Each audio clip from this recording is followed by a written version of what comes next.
My name's Dale Long. I was born in Tuskegee, Alabama. As an infant, we moved to Birmingham. We stayed with my grandmother and my Aunt Ruth. And my parents finally bought a home in about 1955. I was born in 52.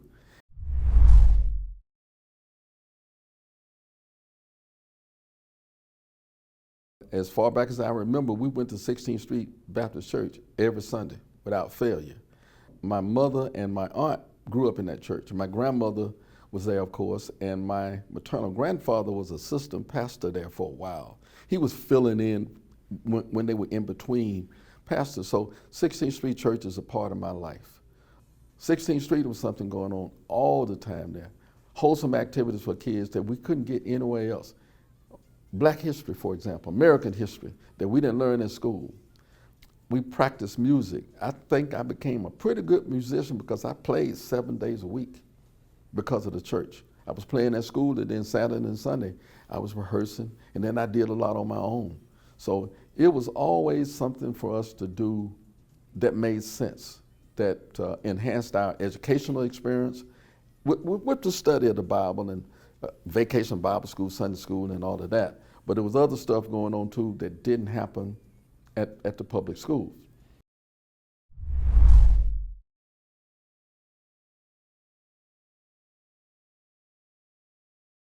Birmingham growing up was tough. Separate water fountains. In Plessy versus Ferguson, it says separate but equal, but nothing was equal in Birmingham.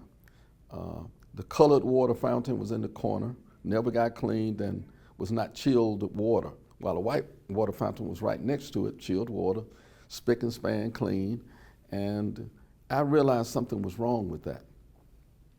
I couldn't help but ask my parents questions about, well, what's wrong with black people? Why is it that we're treated differently? When we went shopping for shoes, before we left home, my mom would place our feet on a piece of paper and trace it and present that to the attendant at the store because we couldn't try on shoes. We couldn't place our feet in the measuring device. We couldn't try on shoes when I'm looking at a little white girl, a little white boy right next to me trying on shoes. Well, wait a minute, Mom. Why can't I do it? Shh. I was inquisitive and I needed to know. On one hand, my parents told me if I apply myself and study hard, I can be anything I wanted to be. But what's up with what we're experiencing right now? There were no white kids at my school, Bernetta C. Hill School. All of the furniture that we received at Hill School was hand-me-down from white schools. When the white kids who owned the furniture prior to that knew where the old furniture was going, when they got new furniture, they wrote us messages. You can well imagine that they weren't too pleasant. That was just a way of life then. I never peered into a new microscope or used a new Bunsen burner or a new test tube, or none of that. Everything we got was used by somebody else, another school. I didn't play football, but I used to hear stories about when the football team got new helmets, they were blue. School colors was purple, but they had to spray paint it because the blue helmets came from a white school. But Birmingham was tough. We would hear about the bombings all the time. I would hear my parents talk in secret about the danger of being a member of the NAACP. I've been a member for the last 30 years and I don't worry about it. Anything they ask me to do, I go do.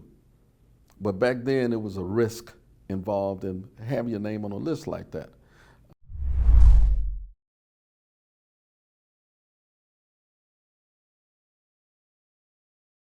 The kids at school told me about going to the Lyric Theater, what's the other one? The Lyric and Melba, yes, to see the Shaggy Dog. And I would go to the Carver Theater every now and then, or the 8th Avenue Theater that wasn't too far from my house. But I never went to the white theaters because the black folks had to sit in the balcony and they called it the crow's nest. Now, all the kids at school was talking about this Disney film where this little boy changed himself into a dog. And we begged our parents to take us to see it. And every time we would ask, they would change the subject. And we kept on and on and on. Finally, my mom and dad got together and decided to go. My dad took us. We pulled in front of the Melba Theater, I thought it was, and we jumped out and I was so excited. And we ran to window there, and my dad said, "Come here, son." I said, "Dad, you don't understand, we have to pay here. I seen people do it on TV." He said, "Come here, Dad, come here." And he took us around the side through an alley, and we went to a window and ended up talking to a lady that we could not see, so dark. And she immediately said, "I don't have change, boy," talking to my dad, not us. "You got to go get change from somewhere." He didn't get angry. He just politely took his $20 bill back, and we got in the car, and he went down to the AG Gas, the motel, got the change, and came back. Of course, that parking spot was gone right out front, but we went to that same window, paid our fare, and then it began. As we started to walk up the stairs to the crow's nest, our feet stuck to the floor.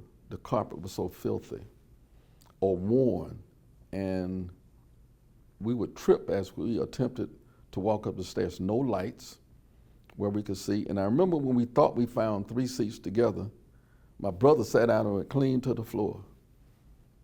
And I knew then.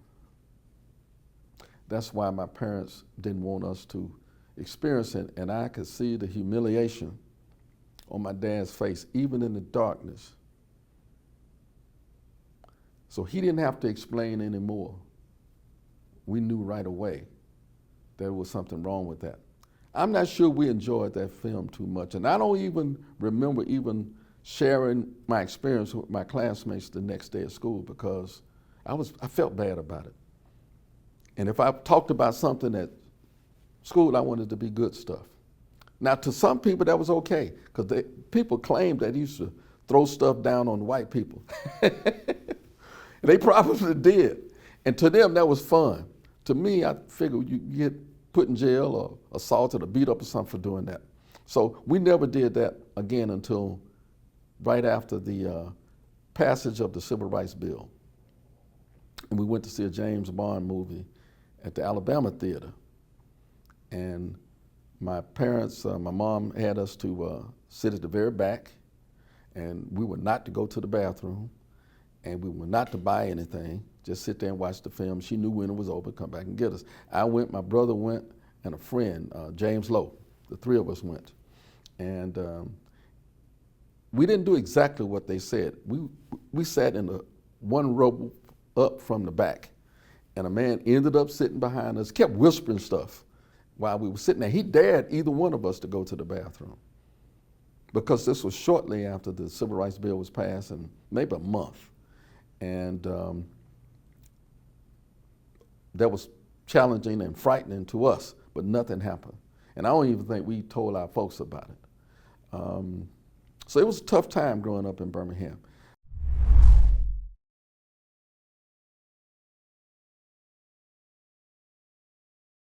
I remember going to the art museum when I was 8, 9 years old and a member of the church, and the only time black folk could go, at least black kids could go, was after hours when they slip us in.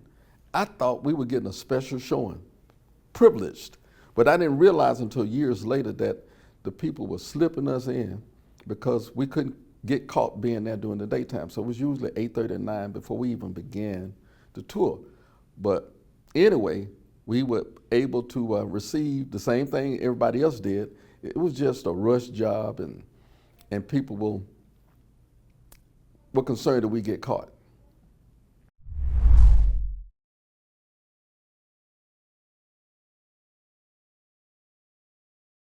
We had very hardworking, smart, well-educated teachers that took us beyond what I just described to you and made sure that we were well prepared to move on to the next level if that's what we desired to do. And I was very proud of that. My mom was a school teacher. My best friend, my Aunt Ruth, at one point was the only black typing teacher in the whole state. Black folks would send their kids to Parker High School during the summer to take typing from her because she was known throughout the area. And I admired that about her because she worked hard, and they put a good work ethic in me that I still practice even though I'm retired.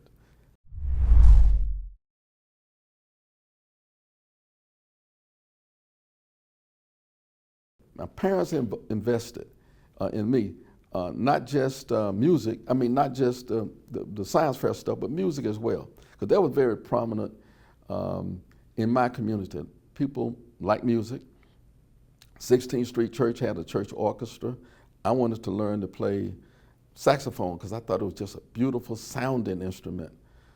My dad worked at A.G. Gaston Motel, and in the supper club, they would have top name musicians to come through there, and he used to slip me in. I'd sit in the back and listen to Eddie Harris and Ramsey Lewis and Young Holt Unlimited, and I know I was doing something my peers didn't get a chance to do, but my point is I was exposed to that level of expert jazz, and I wanted to do the same thing. I continued to play in the church orchestra. I eventually connected with guys my age. We created a rhythm and blues band. First it was just fun, and then it became something that we got called upon to play for gigs, and we were making money.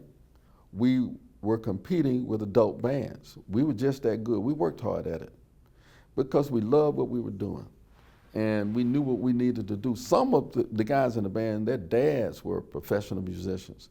Jimmy Lowe, James Lowe, and Carl Chappelle, their dads played. No such thing in my house, but I worked hard, I practiced hard, and did pretty good academically. Wasn't a straight A student. I think I was dyslexic. I didn't like math.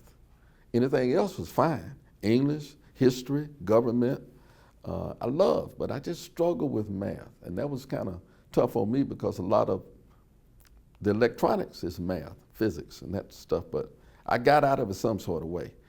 But I ended up learning to play clarinet first. And one Christmas, I think I was in the 7th grade, my folks, Santa Claus, brought me an alto sax, and instead of me playing outside with my friends for the few days left before we went back to school, I went downtown, bought a tune-a-day book for a saxophone, and I sat there and taught myself to play. So when I went back to elementary school, I was killing it. I was really playing. I even hoped to see Mr. Cantelo, my 4th grade music teacher that taught me to play clarinet, at church tomorrow. And I just looked so forward to visiting with him because that clarinet took me to college.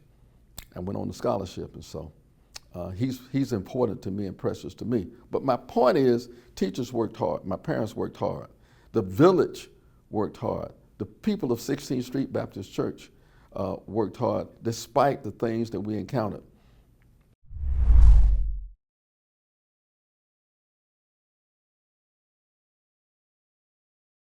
The Armstrong brothers who live behind me, their backyard and my backyard was separated by an alley. And when the decision was made for them to integrate Graymont Elementary School, the FBI sat in between the two houses night and day to protect the Armstrong brothers. But in essence, they protected us also because they were right in the backyard. They had a meeting with my folks and explained to them that they needed to keep an eye out on us because we were the same size, same age, same color as Dwight and Floyd Armstrong.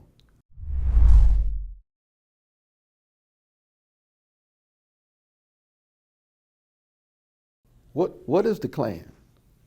Because the kids at school were telling me stuff, and Al and Derek was telling me stuff too, because their home had been bombed the same night at the A.G. Gaston Motel. So they told me all about the Klan, and the kids in the neighborhood told me about them too, because they used to meet at the National Guard Armory near Legion Field, and we all knew to go home. Don't be down that way, just go home.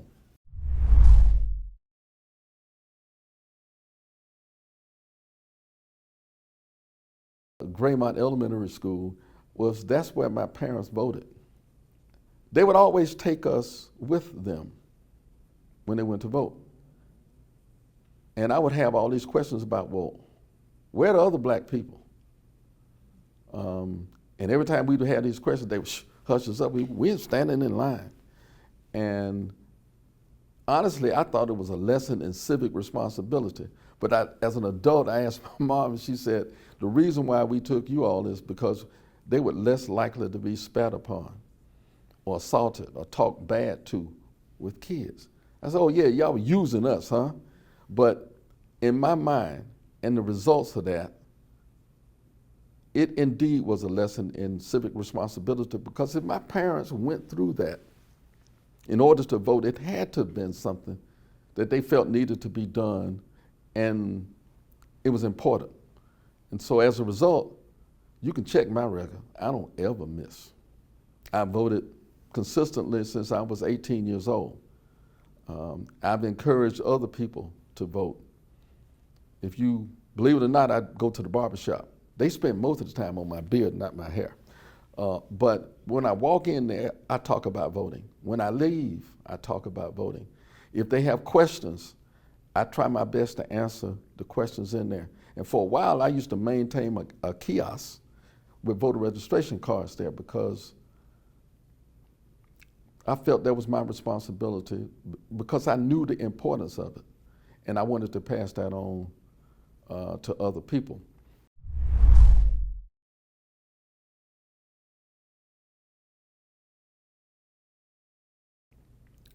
Probably the most difficult question I had was, why are there white churches and black churches? If the Bible is right, then they don't talk about 2 different or 3 different or 4 different churches based upon race. Show it to me. What about that little song, red and yellow, black and white, they are precious in his sight, Jesus loved them? Come on now, it's not happening. And we would pass church after church after church, and I wanted to know what was going on in the white churches that wasn't going on in 16th Street. I would ask questions like that. My parents made sure that they didn't instill upon us hate. And they tried their best to respond to us intelligently, but the more they responded, the more questions I had.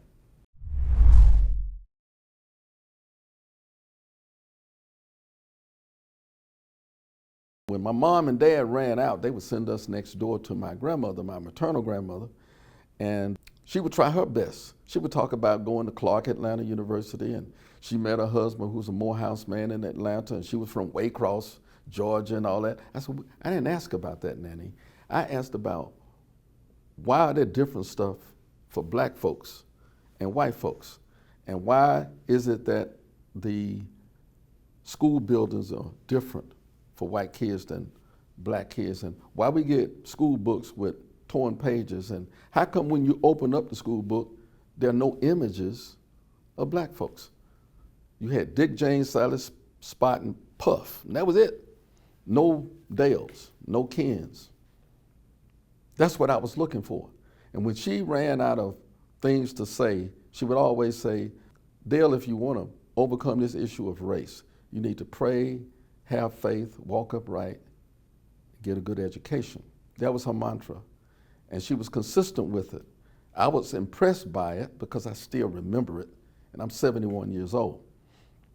Pray, have faith, walk upright, get a good education. So by them being all educators, I had a very good experience in school.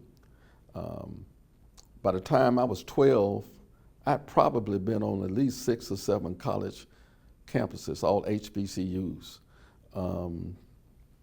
And I knew that I was going to college when I was 12. And many of my peers, my friends, didn't have a clue as to what that meant. But again, I was blessed with parents that invested in education. One of the big deals at Parker High School was science fair. And I became interested in that. I thought that I would end up with a technical degree or some sort of science or medical, something. And so my parents, whatever it cost, they never told me that the project I chose to do was too expensive. They sacrificed to buy the parts or find them.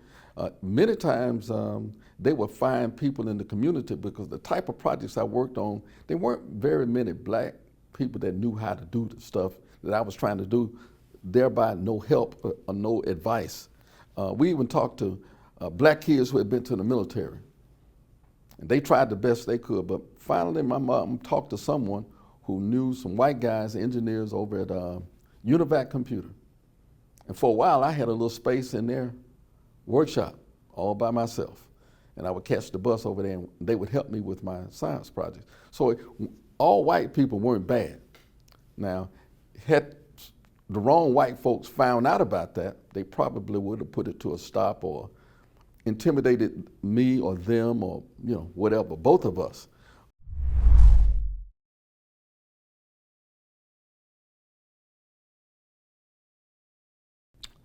I had never seen Dr. King in person.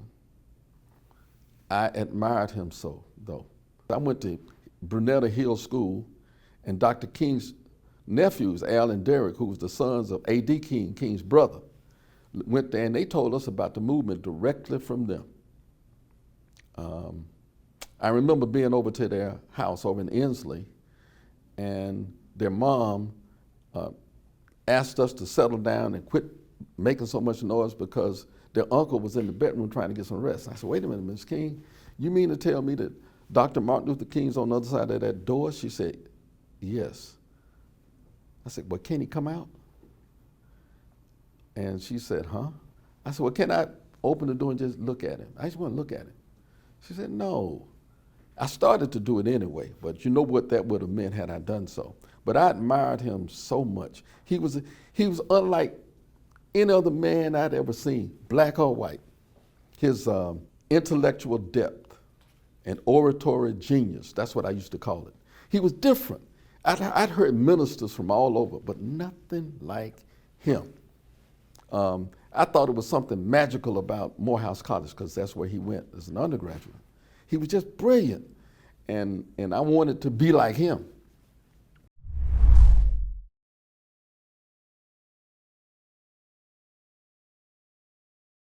Now, the real local guy in the civil rights movement was Fred Shuttlesworth.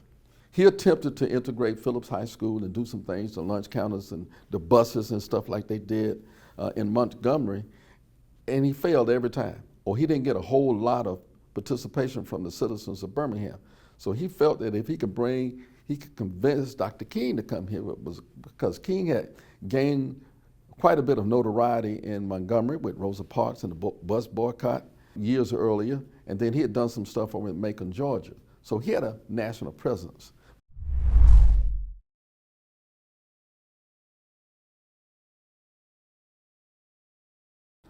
After the jails filled in Birmingham and the kids got involved, because initially they used adults, two problems. If the adults got locked up, who was at home watching the kids? Problem number two, when the adults ever got out of jail and returned to their jobs, many times they didn't have a job. Oh yeah, we know where you've been, fooling with Shuttlesworth and King, and you don't work here anymore. Somebody came in who wanted to work rather than be out there demonstrating about stuff that they couldn't fix. And so that was the second problem. The story goes that when Dr. King finally decided to demonstrate himself, I think that he was locked up for 20 days, and that's where he did a letter from a Birmingham jail in response to some ministers, white ministers, who took out an ad in the Birmingham News and said, we understand, Dr. King, why you're here, but we want you to slow down.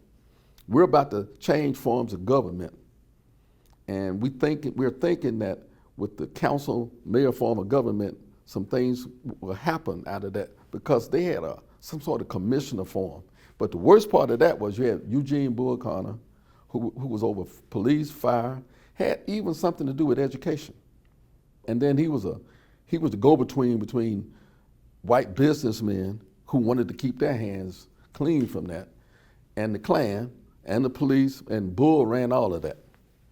So they were in the process of changing the form of government here in Birmingham by an election, and they wanted Dr. King to slow down. But he ended up writing a response that became probably the most brilliant essays ever in Earth. And that was a letter from a Birmingham jail. And in essence, what it said was, we don't have time to wait. The Emancipation Proclamation was in, 1863? And here it is 100 years later, and we still ain't free. Brown versus Board of Education was 1954, 55. And that essentially outlawed segregation. But not a single school in the South had been integrated. And so he said, I can't wait, because wait in that context always means never. So that created this eloquent piece called A Letter from a Birmingham Jail, and that led to one of his books, Why We Can't Wait.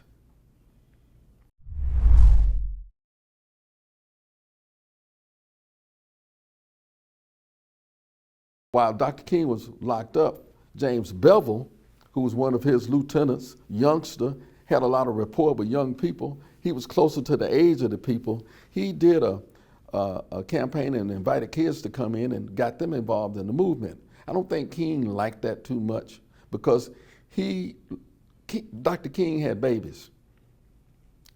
He had babies, and as a new father, he understood what that was. And he knew that if a kid got hurt or killed in the demonstrations, they would probably blame it on him. And he thought that the demonstrations was an adult situation, not a kid situation. I think at one point, Bull Connor said, if he locked up a kid and figured out who you were, your education for that year was threatened. As a matter of fact, for a couple of years, there were no senior proms. There was a group of people that came back here 5, 6 years ago and had their prom 50 years later because they were prohibited from having it during that time. It made national news.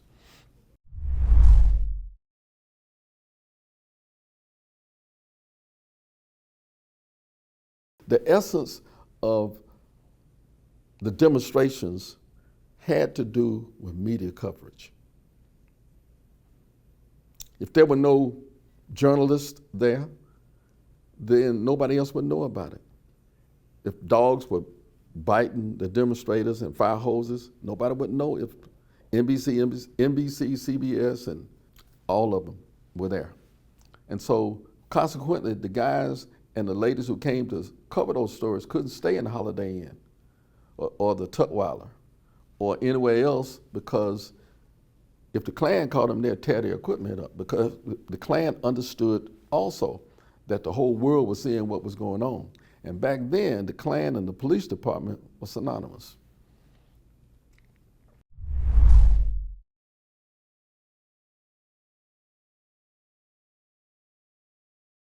The day of the bombing, my mother, again, was a school teacher, and the schools had been integrated September 4th, first day of school.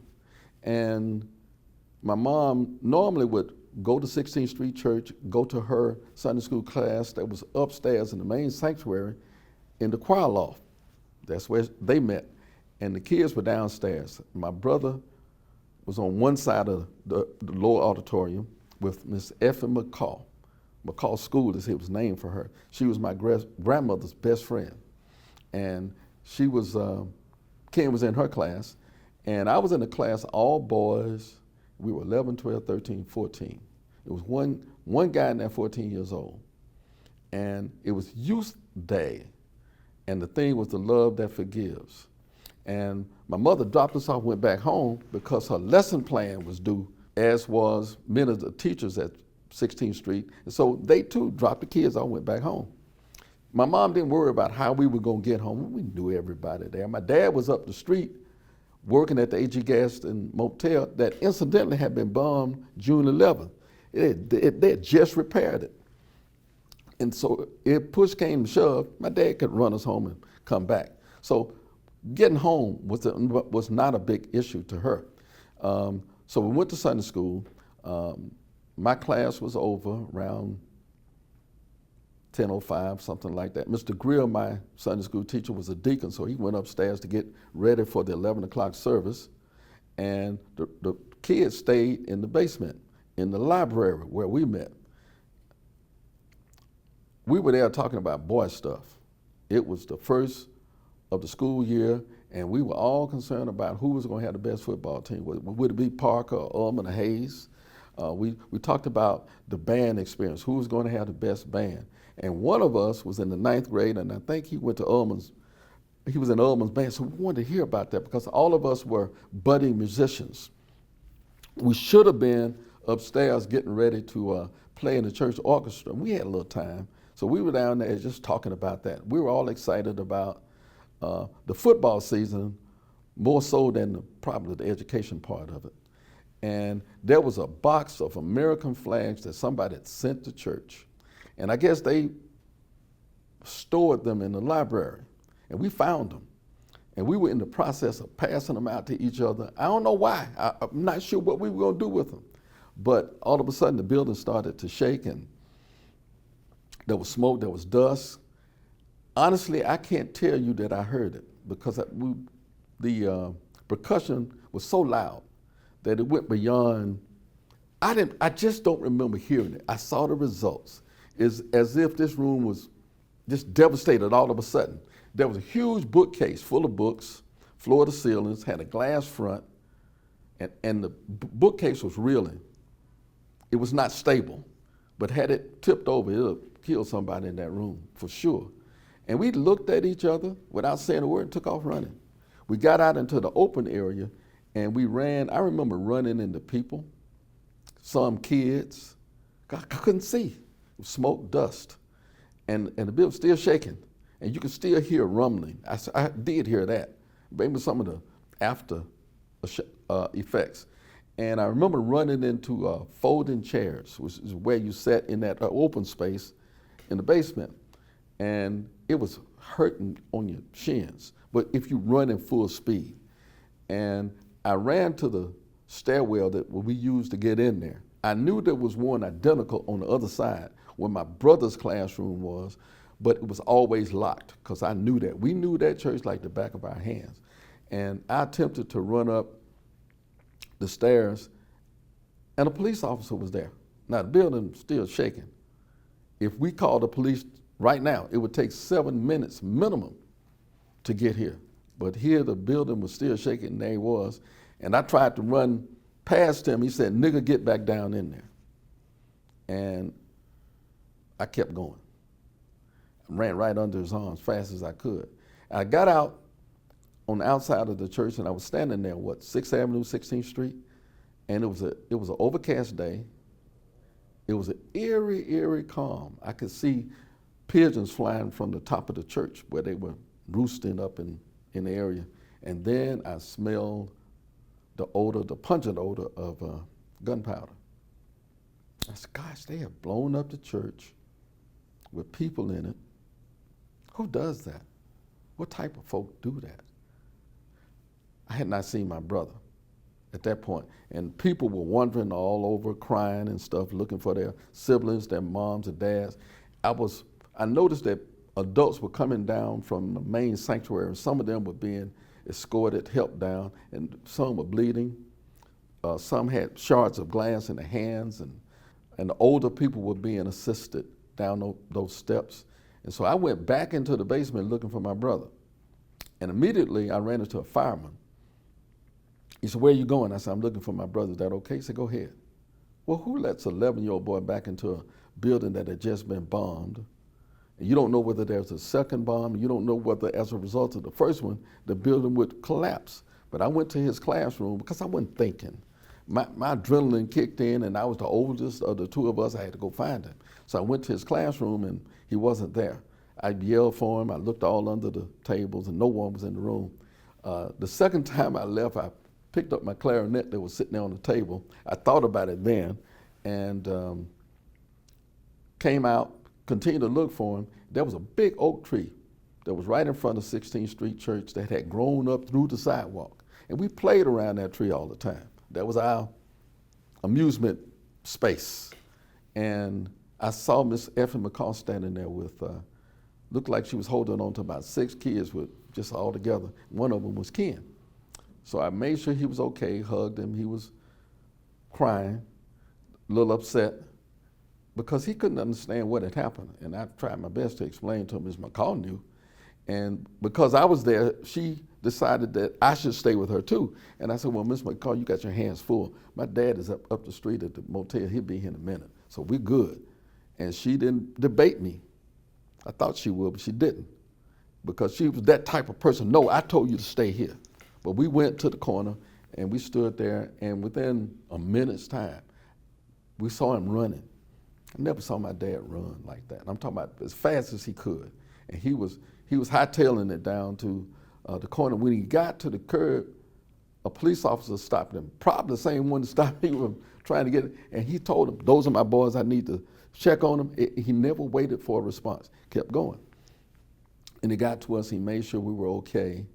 He asked us over and over again, are you all okay? No scratches, no bruises, any glass in your hat, anything. Whatever, he was examining us, and he took us down to his office, and we went through that process again. I think he made my brother take his shirt off. But I remember the journalist who was staying at the A.G. Gaston Motel, seemingly, it wasn't physical, but they were arguing over the payphones in the lobby, in that small lobby at the A.G. Gaston Motel, because they were trying to phone their stories back to wherever they had come from. And it were 2 payphones, phone booths, and they seemingly were arguing over them. But we ended up in his office that had just been imploded because of the bomb a few months prior, 4 months, I think. And he tried to call home, line was busy. And he was so frustrated. He kept saying, why is she on the phone? Well, people from all over the country were calling by then. And he called next door to my aunt and grandmother, same thing, line busy. He even called next door to our neighbors, the Bradfords, and I don't think he got an answer. But he kept calling and calling. Finally got my mom, and he said, look, the boys are safe. I have them, they're fine. And he didn't know what was going to happen in that area next, and so he said, you better come and get them. And I think they even debated whether or not he should come home too, but he had to work. And there were people staying in that motel he was responsible for, so he couldn't come home. But I think she just wanted to have him home. But anyway, her drive should have taken, in normal circumstances, 15 minutes. But I think it took about a half hour for her to get there. She pulled into that breezeway area, and she jumped out of that car almost before she got it in park good. And you could tell she had been crying. And she hugged us and got us into the car and tried to make our way back home, but demonstrations were going on all over that area. People were in the streets, the police were in the streets. You could tell something was about to happen. And she finally got us home. And my aunt and grandmother standing out in the front yard, because they lived next door, waiting on us, and we had to go through the same process of, yeah, we're fine, physically fine, but not mentally. We weren't old enough to know what that was, but we were a mess because it was frightening, it was terrifying. There had been bombs all over Birmingham. They bombed Arthur Shore's, Attorney Shore's house twice, and he lived basically 3 blocks from us. Every time they bombed his house, it would shake ours. But we knew what the rule was. Get on the floor, away from the windows, don't move until we tell you. Don't go outside, because there may be another bomb wrapped with shrapnel that was designed to maim and kill you. It was like being shot with 100 guns at one time. If it's wrapped with nails and bolts and pieces of steel and stuff. So we stayed in the house, and when the thing would happen close to the home, close to the house. So we had heard the bombs, but never had we ever been in a church or in a building where it occurred. My grandmother tried to talk to us once again about why bad things happen to good people. And why is it that they blew up God's house? We thought that, well, we were taught that God's house, the church, was a place of refuge, place of protection. And obviously we almost or could have lost our lives in the church. A few hours later, we found out that 27 people were admitted to the hospital, and 4 of them were deceased. And the names of the 4, there were rumors going back and forth, and they didn't get it right at first because we heard all these different stories. And finally, we learned that 4 precious girls, Addie Collins, Cynthia Wesley, Denise McNair, Carol Robertson, all our friends, 4 precious girls lost their lives Sarah Collins was there too. There were 5 girls in the ladies' room, and she lost the sight of one eye. I saw her yesterday at the service at 16th Street Church, and we took a photograph together. The police found their house, again, not too far from me, and the police asked them, which one of you all are the oldest? And Junior raised her hand, and the cop said, come on, go with me. Didn't even bother to say, well, where's your mom? She got in the police car, and then they took her to the University of Alabama Medical Center and took them to a makeshift morgue, and pulled the sheet back and said, that's your sister. And she collapsed. She had no idea. And then pretty soon she found out that her mother was in another room in the same hospital with Sarah, who had lost sight in one eye. And she stayed in the hospital for months because the medical science had not advanced to the point to where they could perhaps save her eyesight. And I think the state and this country owes her something. Carol and Cynthia played clarinet in the orchestra. I'm not sure what was going on because they were preparing to put on robes to sing in the choir. Now again, it was youth day, and perhaps Carol and Cynthia were taking a break from the orchestra to go sing in the choir. That may be what was going on. The bum was on the other side of the wall from where they were, and it was a huge stairwell, and I think they hid it under the hollow space under those stairs. The explosion blew that whole stair away. They never put it back because we didn't use it anyway because it was too steep. I think that was a flaw in the architecture. Somebody put it there. It was a good idea. It was a good escape route if there was a fire or something, but nobody ever used it because I think people thought somebody would fall down the steps, trip, and you got to fall down 20 more steps to get your footing. We never used it, and so when the bombing destroyed it, they never put it back. Later that day, 2 black boys were killed. The police shot one for throwing rocks, and the other one was shot by a white Eagle Scout who just had target practice. Neither one of them were ever prosecuted.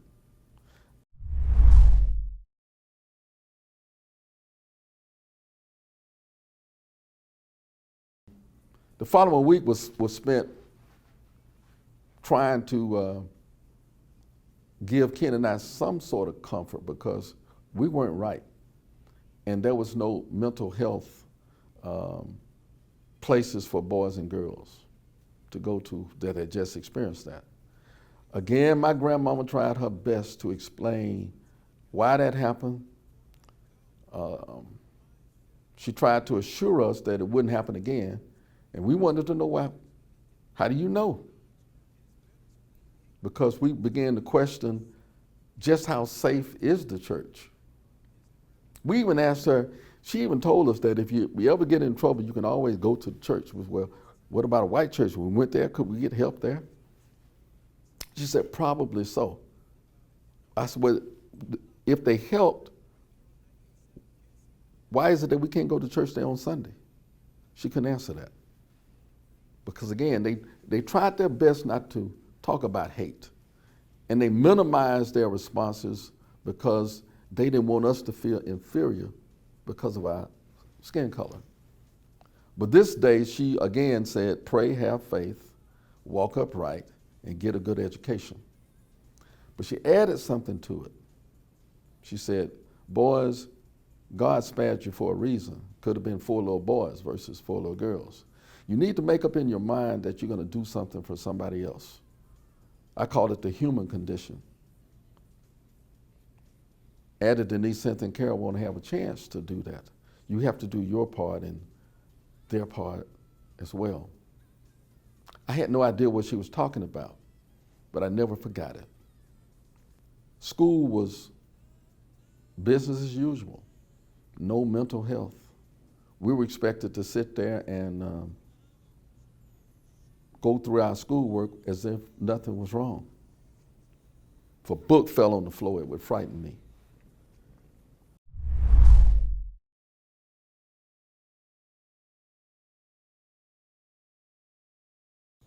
I don't tell everybody this. I just started talking about this part. I was a little embarrassed. The Shriners had a circus at Legion Field every summer. And we couldn't go to the circus. But the little kids in the neighborhood, we would wander down there and walk around Legion Field and see the elephants and the tigers and stuff who were stored under the stands, and we could see them. You could hear them, the roars and stuff. And to us, that was a thrill in and of itself. But we couldn't go to see the performance. But what we could do was, they had a brilliant fireworks display every night of that circus. And it was so close. I mean, we lived 2 blocks from Legion Field, and looked like the sparkles would land in our yard. We were so close. And we would go next door to the Bradford house, and there they had some nieces, pretty little girls that visited every summer. Their dad was a military man. They lived in West Virginia, but they would visit every summer. So we'd go over there and share. The porch was bigger than ours, and we sit on the steps and watch the fireworks, and boom, woo. And we had done that quite a bit, but right after the bombing, the following year after the bombing, I couldn't do it.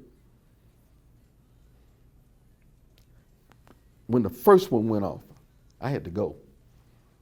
And I went home next door, pretending like I had to do something, go to the bathroom, do something.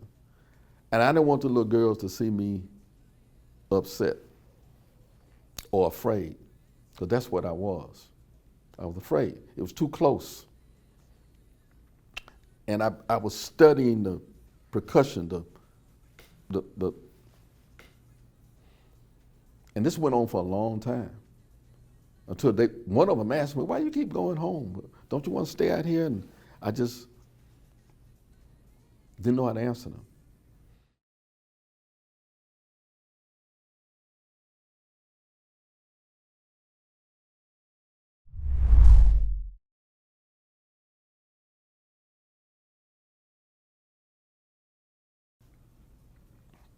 Denise was closer to my age. I was 11, she was 12. I kind of had my eye on her. I'm not sure why, because I was 11, but it was something about her that I liked. Her mother could sing like a bird. Her mother was in the choir, and I always loved it when she had solo parts, because she was the real deal when it came to her soprano voice. And even as a young person, at that point, having a love for music, I recognized her talent and appreciated it. Carol, I know her mother and my mother grew up together, and we were in Jack and Jill together. And she was a little ahead of me, so I don't think we were in the same group, but she loved to read. Her mother was a librarian. Her dad was a music teacher, played trumpet. And she was a Girl Scout, because I remember her mom talking about her sash with all of her little awards and little things that Girl Scouts get. Addie, she didn't live too far from us, and there was a bunch of girls she had a bunch of siblings, and every now and then we would see them walking to church. And my mom would do the best she could to get them all in the car. She'd come back and get them and bring them. But when we saw them, we would give them a ride to church. Always fun-loving, sweet kids. None of them participated in the demonstrations, like myself. Cynthia, I think Cynthia was adopted by the Wesleys. Their dad was a school principal. The mother, Gertrude, was a school teacher. Yeah, she was. She was, because I remember her biological family got involved with her life after she was dead by then, but they came on the scene. I guess they wanted to be recognized that Cynthia was actually their sibling, and because the Wesleys adopted her, okay? The Wesleys were childless, because everybody else had multiple kids, well, except the McNairs. They eventually had kids. They were the youngest couple, and they had 2 daughters. But Mrs. Wesley had a student named Shirley. She became Shirley Wesley. I forget her real name, but she went to Miss Wesley and told her, after she noticed how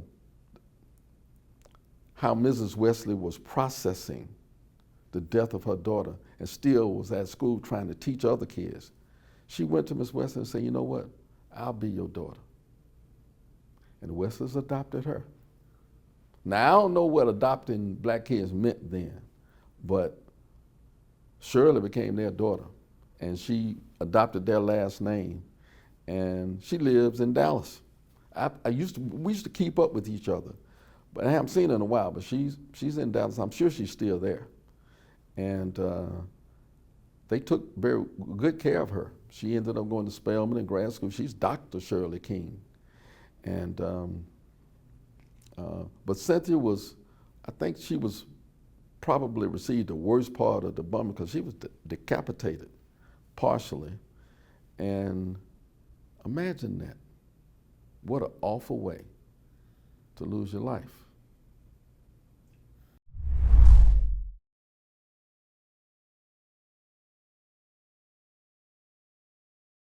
Carol's funeral was Tuesday at St. John AME Church around the corner from 16th Street Church. And Denise, Addie, and Cynthia's funeral was at 6th Avenue Baptist Church over on the south side. And the story goes that Dr. King wanted to have a mass funeral of all four girls, but by the time he reached the Robertson house, Mrs. Robertson informed him that they had already made the arrangements and they were going to stick to that. And there are different theories about why she couldn't cancel her plan and go along with the program, but that was her daughter. And she wanted that time, that space in time to be dedicated to her. Not that she was being selfish, but that was her baby. I may have done the same thing if I was in her shoes, who knows. But her funeral was Tuesday, and the other three was Wednesday. My mother went to the funeral home to view several of them. She wouldn't let us go. And she told us that they looked like girls, but not themselves. I'm not sure I wanted to see that. And at that point in my life, I didn't know too much about funerals anyway. I had been to a funeral of Reverend Luke Beard, who was the minister that I can remember at 16th Street Church, but he was an older man. You're talking about my peers, little girls, and well, they were little girls to me. We were about the same age. Most of them were slightly older, but she wouldn't let us go to the funeral home to view them.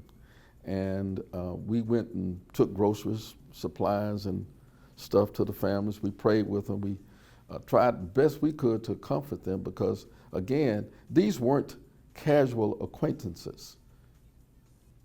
I don't know how I got there Wednesday. Obviously, I left school, Hill School, and somehow made my way over to 6th Avenue Baptist Church. And that was quite a distance, so I know I didn't walk.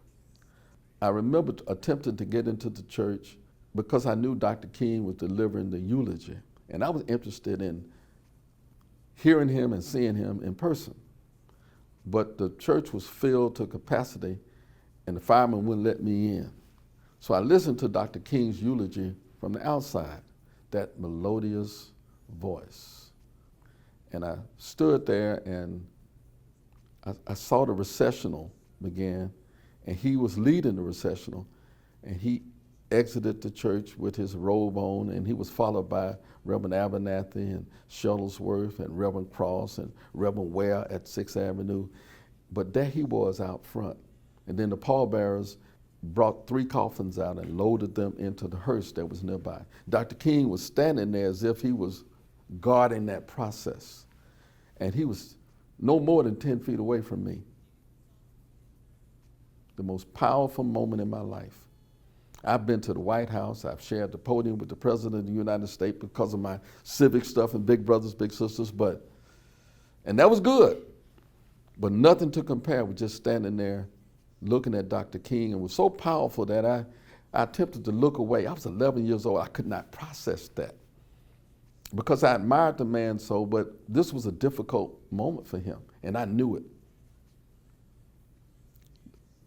Perhaps you would say that 11-year-old shouldn't know anything about that, but you could see the look on his face. And those caskets being lowered into the hearse were to transport them to their final resting place. Final, never to come back again, never to see them again, was real to me at that point. And I shared whatever was on his mind because he had a weird look on his face. But whatever he was thinking, I agreed with him.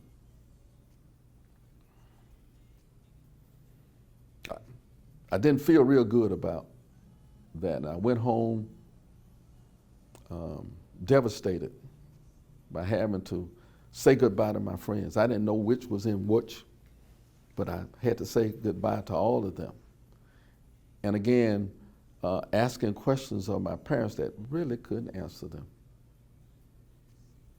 They couldn't answer them. What type of people do stuff like this?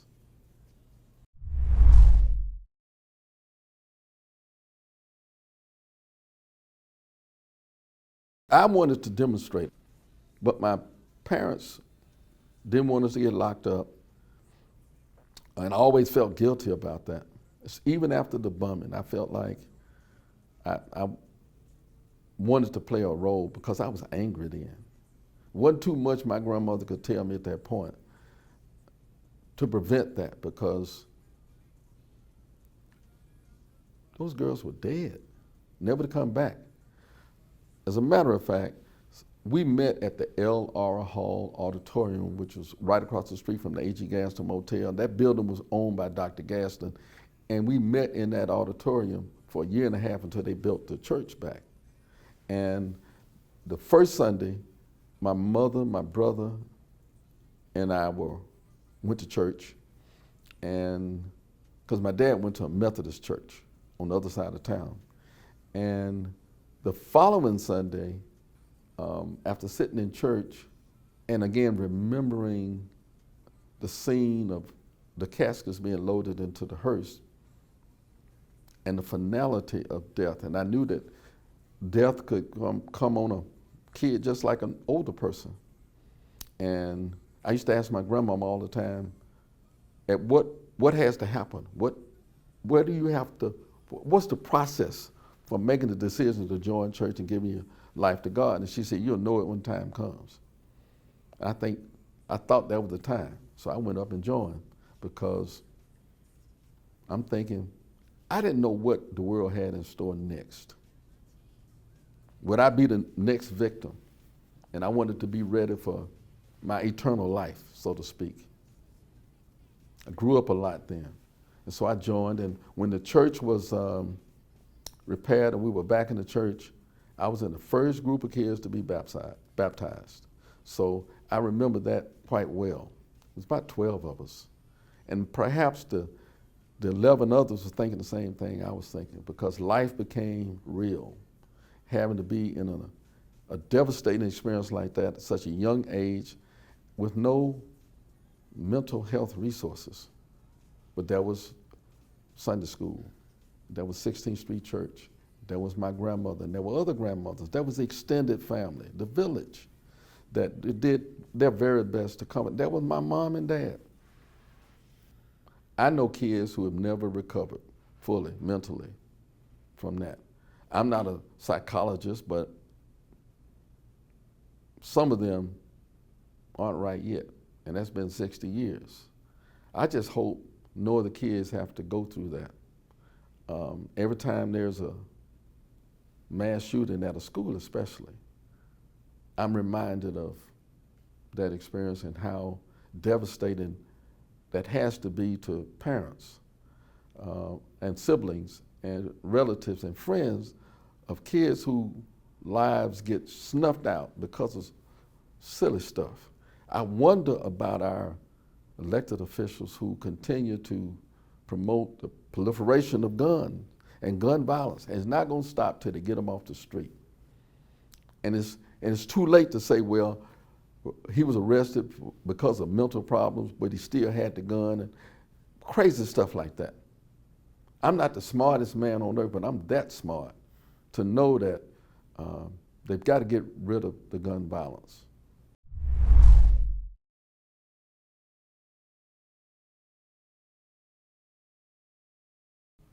The system even took its time about indicting and prosecuting the 4 that finally were accused bombers. And I don't think they got all of them. In both instances, the guys who prosecuted them, they were doing it for political purposes. I like Doug Jones. I like him. I saw him Sunday, took a photograph with him. But he knew, just like Baxter knew, that if he solved that he would get the black vote. As a matter of fact, he was joking about it Sunday about getting a black female vote to get elected. So I'm not saying he did it selfishly, but it was something that needed to be done, and just to have closure. I drove from Dallas to Birmingham to the Blanton trial. I was not subpoenaed to come here, but I wanted to sit through the trial to see some sort of closure. I wanted to see what that process was like. I wanted to hear from him if he testified, because I needed to understand what makes you do that kind of stuff that offers that type of hatred. He didn't testify himself, but I was sitting in the room when they found him guilty. And I didn't see too many of my peers who I knew were at that church. Miss Robertson was there. And I went to her and spoke to her and told her who I was. It's been years since she'd seen me, you know, because some people never set foot in that church again. And of course, all of the parents are deceased now. The Wesleys, the Collinses, the Robertsons, and the McNairs now.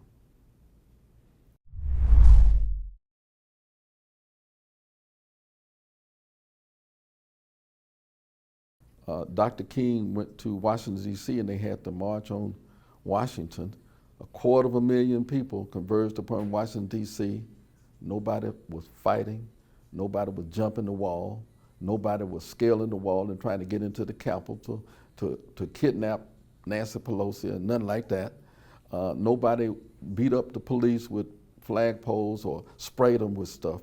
You had people there praying and singing and displaying their signs and singing for freedom. And then they went home. But when you combine the March on Washington with the deaths of those 4 girls and the 2 boys, pretty soon Congress approved the Civil Rights Act and the Voting Rights Act. And then finally, the same year that Dr. King was killed, the Federal Housing Act. But then along the same time, President Kennedy was assassinated where I live now in Dallas, Dealey Plaza. And I thought we were doomed then, because President Kennedy wasn't really into it, but politics required that he do some things to make some changes. But I saw him as some sort of a savior, and different from the white people that I encountered, most of the white people, not all, in my day-to-day activities here in Birmingham. I admired President Kennedy, but his life was gone. And I'm thinking, when is this gonna stop? What's next?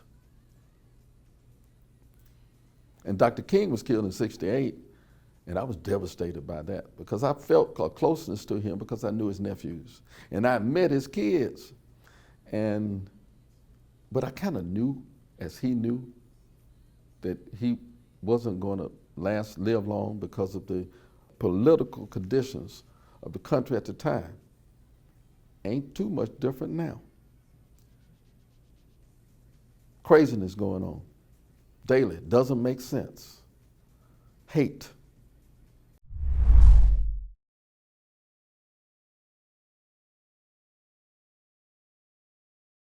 Fast forward 10 years maybe to Houston, to Texas Southern University to study. Wasn't interested in going to school close to home.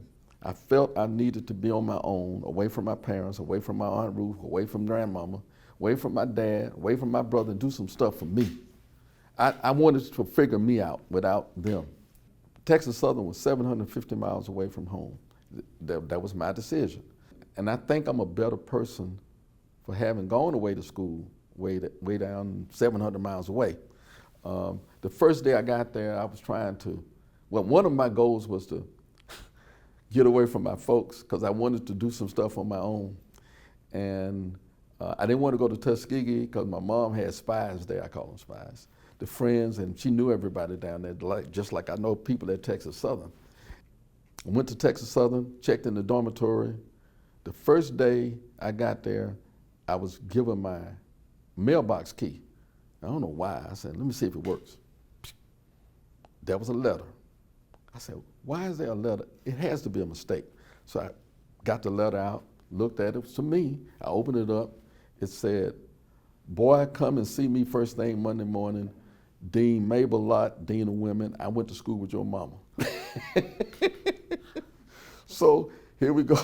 Here we go. I had no idea. She didn't tell me that either. I'm pretty sure she had a conversation that my son is on his way there and you keep an eye on him. I'd heard about the band there. It was a brand new program. The band director had been assistant at Tennessee State.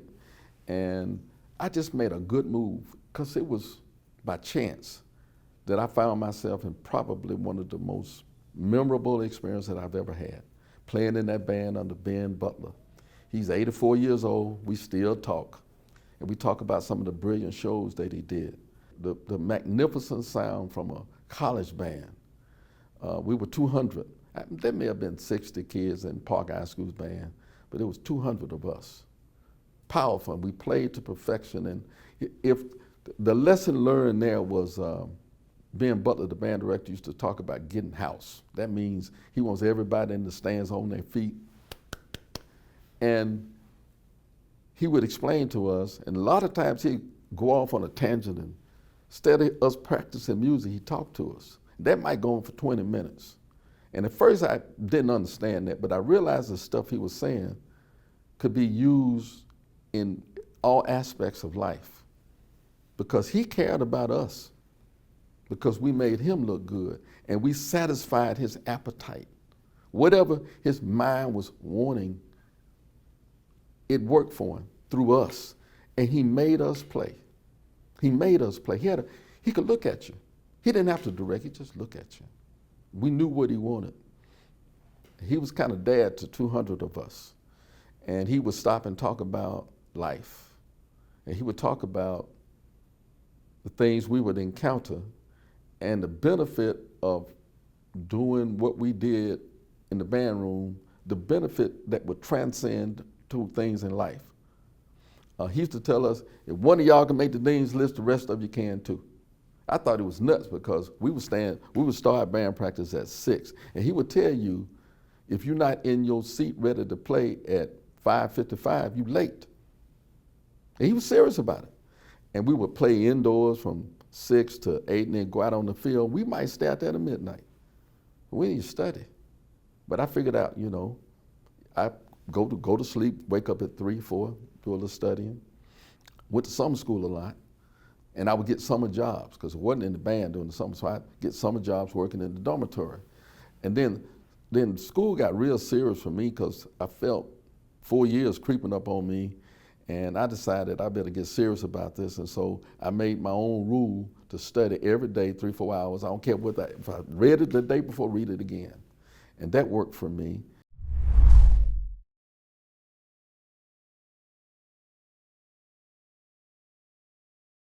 The very first day when I was signing up, and this is where my parents come into play.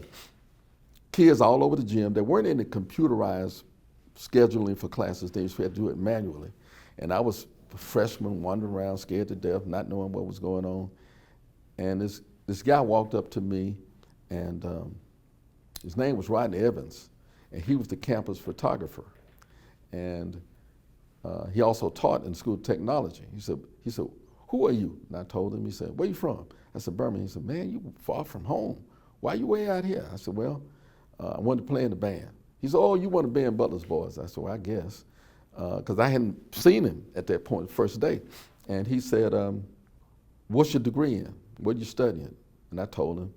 And he said, let me look at what you're taking. And I'm thinking, why are you paying this close attention to me? And he asked me to consider to take an elective and drop physics or something, because he said, look, are you good at math? I said, no. He said, well, you don't want to take electronics, algebra, and physics the same semester, and you're in the band. That's just the kiss of death. You ain't doing but fail, or you end up dropping a class. Let me give you something fun to do. Drop physics and take photography. I said, well, I don't take an elective until next year. He said, you can take it anytime you get ready. Now, meanwhile, my parents had told me to follow this succinctly, but I decided I'm gonna give him a try. It was something about him I liked. And I said I'd do it, and I signed up for his photography 101 class. And loved it. We were doing darkroom work. It was like magic. And I loved the processing, and I loved the darkroom stuff, and started to like it. It was him. And he reminded me of Ben Butler, because both of them two of a kind. They were there because they liked kids, and they were good at what they did, and they wanted to transfer that information over to people like me, like myself. I loved it so much when I got home for Thanksgiving. I went home because my parents could fly me back because they didn't pay a tuition or anything. I was paying that because of band. And if you caught a flight in the middle of the night, you could fly for little or nothing to Birmingham. You might have to fly over it to Atlanta and come back, or go to Memphis or go to New Orleans, but it was fun. You were in college. I didn't care. We were on the adventure anyway. And I started to take classes from him, more and more classes whenever I could. He hired me to help him do the registration for school every semester, because I was doing ID cards, photographs. That process was designed for 3 people, and I figured out how to do it too.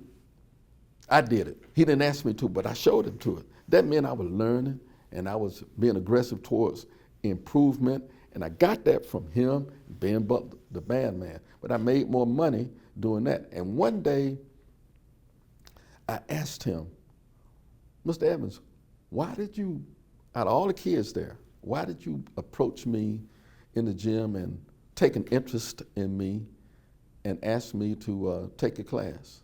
And he kind of smiled. He said, it was the way you were dressed. Now, I eventually caught on. You know, the uniform at school then was jeans and a t-shirt. But I didn't know any better. So I was pretty neatly dressed the first day. I remember when I had on green outfit, you know, but it was very neat, shoes shine, you know, nice, clean haircut. And I would call myself being very mannerable in my conversation with him, even though I was still trying to figure, why are you talking to me?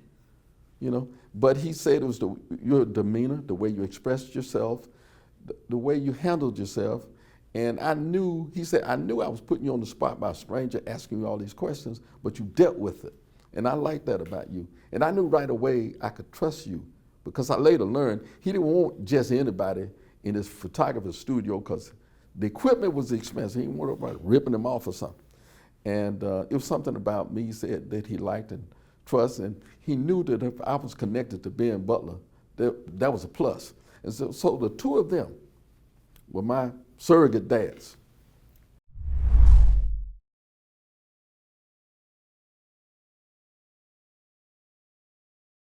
Texas Southern was a cocoon. As long as you stayed on that campus, you were in pretty good shape. You didn't experience the racism. Everything I needed was on that campus. Every now and then I'd go downtown because I was just sick of looking at the campus. I'd get on the bus and go downtown, look around, because one of the main things I was doing was trying to figure out who were Hispanic people, because there weren't any in Alabama and Birmingham that I knew about. They were all over Texas, so I wanted to just see, and I would walk downtown. Sometimes I just go sightseeing, people watching.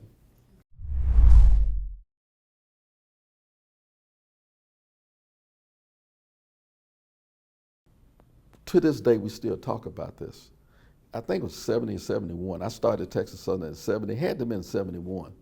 And Dr. King was assassinated in 1968. And a brilliant arranger who was the assistant band director named Henry Ewell wrote a beautiful arrangement of We Shall Overcome. Beautiful arrangement. Bring tears to your eyes. And once we got it down, it sent something through me every time I played it. We could have played that 10 times, I didn't care. Let's play it again. But we did it against Grambling. That was our biggest rivalry. Grambling always beat us, but the bands competed. Grambling always won the football game, but bands competed. We competed hard. But they didn't get us this time. We had that arrangement of We Shall Overcome. We were in concert formation. I played clarinet, so I was on the front row as if I was playing violin in the orchestra. Dr. King's image was up on the scoreboard. You can do that in the Astrodome back then. His voice was in the background doing his famous I Have a Dream speech, and Ben Butler was able to connect the crescendos in his voice with the crescendos in the music expertly, because he was just that sharp. And when we realized he had done this, we were playing it every day at band practice, getting to know the music and memorizing it. But when we got it out on the field and we were listening to Dr. King's voice, he had a little boombox doing it on the field, on the campus, but in the dome. I don't know how he knew, but it came across unbelievable. And there were people in the stands with tears in their eyes. Didn't matter that we were a rivalry. I was playing, so I'm facing the Texas Southern side, but I understand everybody on the Grambling side was on their feet too, because it was the aftermath of Dr. King's death, and that was dear to everybody's heart in that room, in that building, in the Astrodome. And by far, that was probably the best musical experience that I ever had until that point and ever will have. It had an emotional effect on everybody, but more so us that we were playing it because it was resonating. It was our own creation, so to speak. And we were following his direction. Butler, he was real dramatic up on that was one of his gimmicks. And he had to have two people holding that ladder for him. We thought in a minute he'd fall off, but it was just moving because it was dedicated to Dr. King. And he had passed away a few years earlier, and that was the first tribute that we did. I have to say this. Last year, after Uvalde, we have a new band director now, a youngster, great arranger also. And I was watching the football game on television. They played the Texas Southern game, or somebody sent me a video of it. And the band went out on the field, did their little show and stuff, and then they formed a perfect shape of the state of Texas. And they played this tune that was made famous by an Hispanic female singer. I'm trying to remember the name of it, but it was a beautiful ballad. I will always love you, something like that. And it was unbelievable. And they dedicated it to the students of Uvalde, Texas. And I saw that and that blew me away, because I was reminded of my We Shall Overcome piece. It had the same effect. I got on the phone and called Michael Morath. He's the Commissioner of Education for the state of Texas. He used to live here we used to live in Dallas, thinking I'm in Dallas. And I called him, I said, look, man, I'm gonna send you this piece, you need to look at it. I want you to figure out how to get Texas Southern's band down to Uvalde and play that at a high school football game. And of course he backed out. He works for the governor down there, but I knew him when he lived in Dallas. He was a friend of mine. Actually, he was a fraternity brother, a little white guy.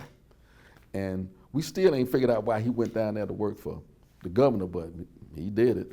But anyway, the following week, Texas Southern played North Texas State up in Denton, Texas. And I got in my car and drove up there because I figured they would do that same song. And when I got to the game, I kept running into kids that I was in the band with. And I was telling them about it. I said, man, did y'all see what they did last week? And they didn't know at all. I said, I hope they do it again. So we're sitting on the Texas Southern side. And of course, TSU was a visitor. We went out on the field first. And they were doing the show. And once they got to the end, I was so disappointed that they didn't play it. But the strange thing was, instead of them coming back to the stands and sitting back in the spot where they came from, they stayed on the sidelines. And I wonder, what's that about?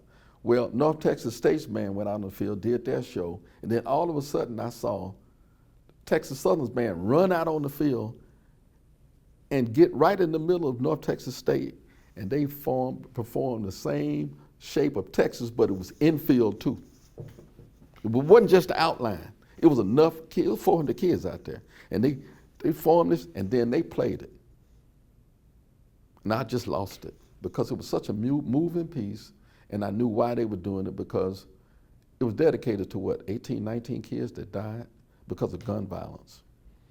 And I campaigned for that to be a national news story. It didn't work.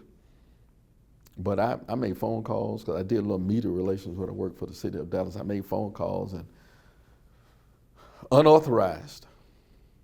But I felt that based on the circumstances, 19 kids lost their lives. 4 little girls lost their lives. Dr. King lost his life, gun violence. And we played that tune, We Shall Overcome, dedicated it to him.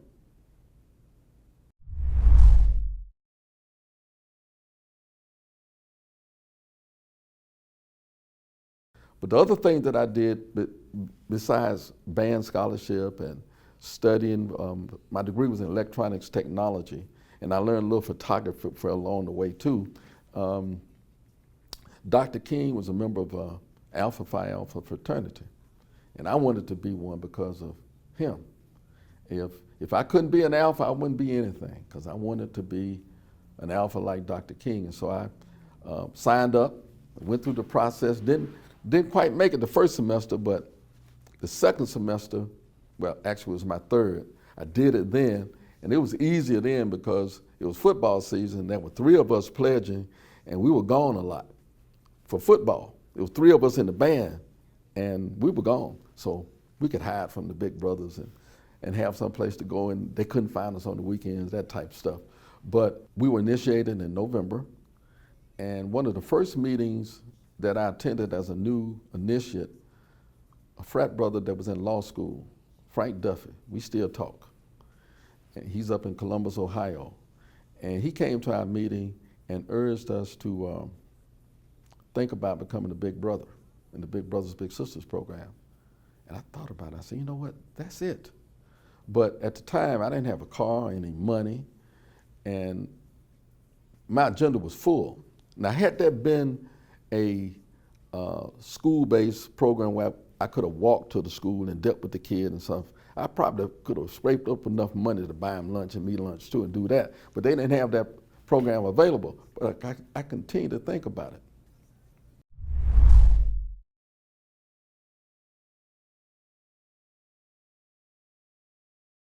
When I received my degree in '74, I thought about going to law school because I knew that there was work to be done back in Birmingham or in Houston, as a matter of fact, because by this time I started to hear stuff going on similar to what I experienced in Birmingham and Houston. I came home and took some of the money that I'd saved from odd jobs and playing in the rhythm and blues band and stuff my parents made me save, and used it as a down payment to buy a brand new pretty car, Texas Southern's colors, maroon and gray, Ford Torino. And I drove it back to Houston. I decided immediately to show my new car off, so I drove up on the campus, and there was a lady, said, "Is that you, Dale?" And she said, "I'm glad I saw you." She said, "Park that car." She said, "Come go with me." She ran the post office, and she said, "There's a letter that's been here for 2 weeks with your name on it." And she opened it up.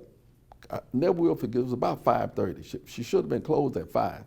She opened the post office, gave me the letter. I had a job offer. And I had a few minutes to make a phone call and accept it. And so I used her office and called McDonnell Douglas at NASA Johnson Space Center and told him I would be delighted to go to work for you. And so a week later, went to my first job. There was an African-American gentleman who came by my desk and welcomed us. But there were a bunch of us from Texas Southern, Southern University, and Grambling who were new employees. And it was different that experience was strange for all of us because, like myself, we went to all black everything. I'm sitting in the office with 30 white men. And I was trying to figure out how to navigate that. What my life was going to be about, I guess, for the rest of my working career. And so the black guy, Bill Trahan, came by, introduced himself, and made himself available to come visit if we ran into any problems. But before he walked away, he said, "Hey, Dale, are you single?" I said, "Yeah." He said, "You ever thought about being a big brother?" I said, "Oh man, there you go. Keeps following me around." And then I knew that was a godsend. And I let him sign me up to do it one day. They had a program in Houston called Big for a Day, and they would take people like me who were thinking about it to be matched with a kid who was on the waiting list. And they would provide an activity for us. So we had tickets to the Astros in Astrodome. Now that wasn't such a big deal to me because Texas Southern's football games were in the dome, so I'm in there all the time. But I don't think Keith had ever been in. That's the little boy that they assigned me to. And then I did something I shouldn't have done, but they told me I can have as many tickets as I wanted, so I got 3. One for me, one for the little boy, and one for a date. And I met this young lady in my apartment complex. She was a tad bit older, but I wanted to use that experience to impress upon her what a great guy I was taking this little boy to the game, right? That was the plan. And so the 2 of us rode over to his house. I'd already met his mom over the phone, and she knew I was coming. And went in and talked to her. And she kept trying to look beyond me because she thought it was another little boy sitting in the car and her son would have to compete. I said, "No, there ain't no little boy, that's a young lady." I said, "Get out so she can see you." She was a short lady but had a big afro. And she came up and met his mom, and Keith was so anxious and he jumped in the car and we headed out to the Astrodome. Now, I didn't have the value of the training, so I didn't pay no attention to that little boy. I was talking to the lady. And he would tug at me. And I would, "Yeah, what's up?" And he would point at something. I said, "Yeah, okay." And then pretty soon it dawned on me that this was his day, that actually she was our guest, and I should have been paying attention to him. So we started talking about his home life. And he told me that he was adopted. And then he told me his adopted parents divorced. That means he had been rejected twice. And I knew then that I wouldn't be the cause of him being rejected the 3rd time. And so near the end of the game, he kept tugging at me and he pointed at stuff and the lights would be going on, somebody hit a home run and stuff, and big deal. But he said this time near the end of the game, "Mr. Dale, are you gonna be my big brother forever?"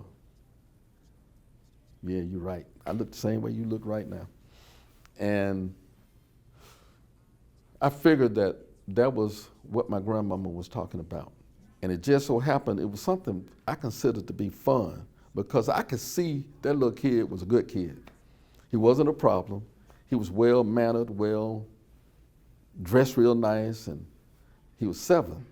The only thing he did that I didn't like was, in Houston it rains all the time, and he would figure out how to get his feet wet. He'd just walk in water just for the hell of it. He'd just do it. And so we went home. I didn't say anything to his mom. I really didn't answer him all the way. I'm pretty sure he wouldn't have told her what I said about, "Yeah, I'll do it." But when Big Brothers called me at work the following Monday and they asked me about it, I said, "Oh yeah, I'll do it as long as I can have Keith. Don't match me with anybody else. I don't care if somebody that lives next door to me, I don't care. I want him." And so I didn't even wait on the answer. We started hanging out as big brother, and I went through the training and went through the application process, and I think we officially became a match in September. It was months later, and I stayed matched to him. I think he was 12 when we left Houston and moved to Dallas. Now, I didn't marry the lady I took to the game. I've been married, 47 years to Ellen. She knew about it, she found out about it, but Keith and I stayed in contact with each other even after I left Houston. That was the hardest thing we had to do. And I've done it ever since. We would go down to Houston and visit and go to football games and go by and see them, and then we lost contact. I'm not sure how I drifted off into that part of my life, but it had a lot to do with the way I was brought up, because my goals was to provide to kids some of the things that I experienced growing up. I tell folk all the time, kids in South Dallas, for example, can stand on their front porch at home and see the magnificent skyline of Dallas, never set foot in a building. My job was to get somebody's kid in there and go up to the 34th floor and see how people work up here and what they do. Go to the airport. When he told me he wanted to be a pilot after seeing Red Tails. And that film was close to me because I was born in Tuskegee. And I took a photograph of him in front of the sign that talked about the Red Tails and stuff. And I put it on Facebook, and a friend of mine who's the manager of Love Field called me. He said, "Dale, bring that boy out here Saturday." And we got in his company car and rode around the perimeter of the runway, and we could listen to the correspondence between the tower and the plane and watch the plane take off at the same time. Who gets to do that? You could get fantastic tickets to stuff, free tickets, and we got tickets to go to several times, sit on the floor at the Dallas Mavericks game. And we had these tickets under the goal. And I caught a stray ball. I didn't throw it back to the referee, I gave it to him, let him do it, so he can have something to talk about when he got to school, because Dad was not there. There was no dad to take him to a game. His mom wasn't gonna do it. But I was there for him.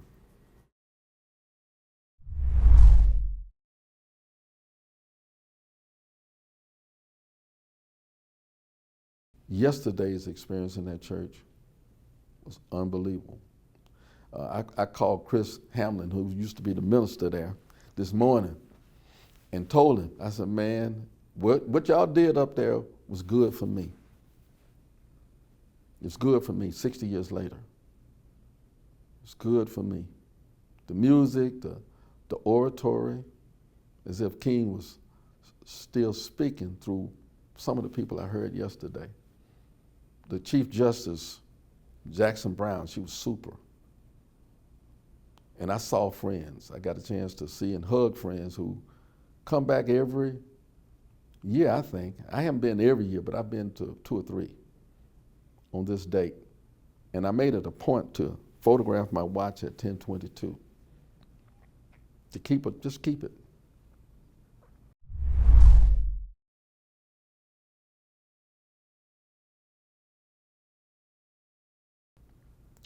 My primary theory about race issues in America is that we don't know each other.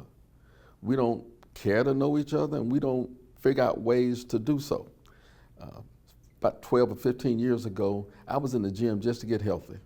I had some medical problems, and I was losing weight, and that's all I wanted to do. And I got talked into going to a yoga class and ended up meeting 15 or 20 white women that I consider, many of them, lifelong friends. It's because we had that commonality. And it's hard not to get to know people when you're on a mat next to somebody and you're pushing yourself to the limit, which is what you're supposed to do, and everybody's there doing the same thing.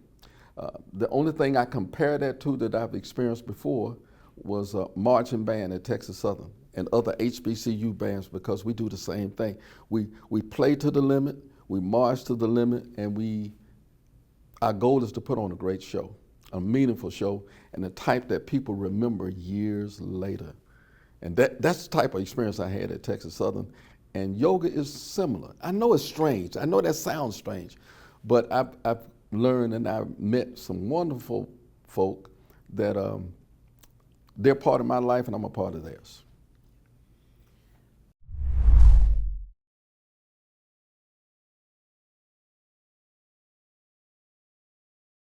Every opportunity that I get to do what I'm doing now, I do it because the story needs to be told, it needs to be preserved, and maybe people won't resort to hate, the type of hate that would make you want to do something like that.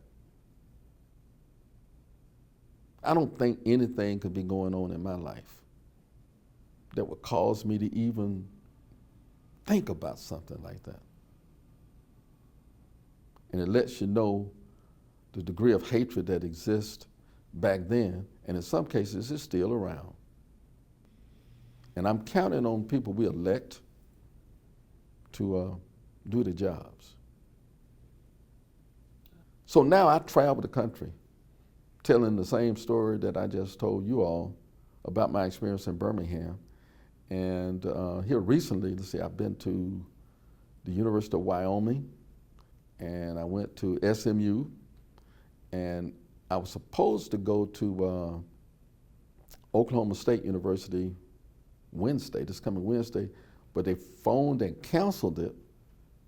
And I think it has something to do with the critical race thing. And I think that's what's going on, because it didn't make sense to me. They say they was having money problems. Well, whatever's going to cost them to get me there ain't that much for Oklahoma State University. But they promised to keep me in mind for later. And I talked to a buddy of mine, the guy who brought me up to Wyoming, and he says, man, all universities are scrambling, trying to continue the type of programming that would get me to a school like that without calling it. They got to rename something, hide it, because the auditors are watching from these state governments that say we mean it, cut it out. And the story I just told you is basically illegal to talk about in schools. Imagine that. They don't want to know about it. So people who don't remember the history are doomed to repeat it. One of the last little brothers I had, Montel, that was his name. We were on our way to the Cowboys game, and we thought he'd be just overwhelmed with that.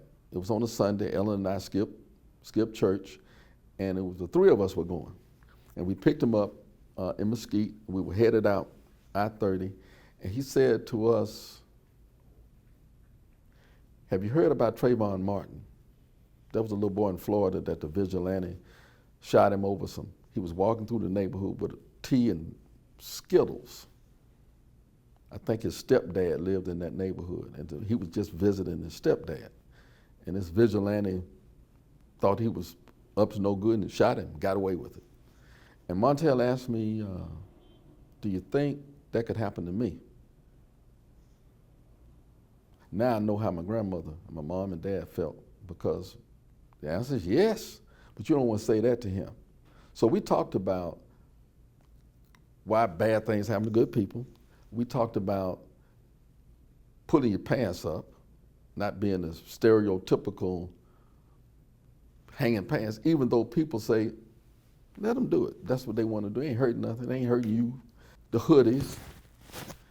But more importantly, I told him about making sure somebody knows where he is all the time. And if you find yourself in a situation where you think something isn't right, get yourself out of that situation as fast as you can. Exiting the church when the bomb went off. And then we went on to talk about another incident that took place in Texas in a little town called Bog Springs. The police went to this house where a party was going on. They just knew it was drugs because it was loud and a lot of kids. And they went to the house, and eventually they said there was no drugs, no underage drinking, none of that, just kids having fun. And when the police got there, the kids started scattering. And one kid got in his car and got his buddies in the car and attempted to back out. And according to the police, he was trying to run them over, but these kids were trying to go. And the cop shot in the car, killed the driver, shot him in the head. And I think he was convicted for that. And that had just happened. And we talked about that, and I talked about hanging out with your friends. You may not need to follow the gang, not the gang, but your friends sometimes. Sometimes you might have to remove yourself, especially if you're leaving the agenda for the evening up to somebody else. You don't know where you're going. You don't know whose house you're going to. You don't know what neighborhood you're going to. And again, it's no way to fully protect a teenage kid from something like that. But I told him, if you find yourself, even if you have to walk away, keep a few quarters with you. Do people still have pay phones? I don't see them. But he has a fake pay phone, a cell phone. And I said, call me, man, I'll come and get you. Even if I'm doing something else, I'll stop what I'm doing, I'll come and get you home, keep you safe. But he kept on asking questions because that didn't satisfy him.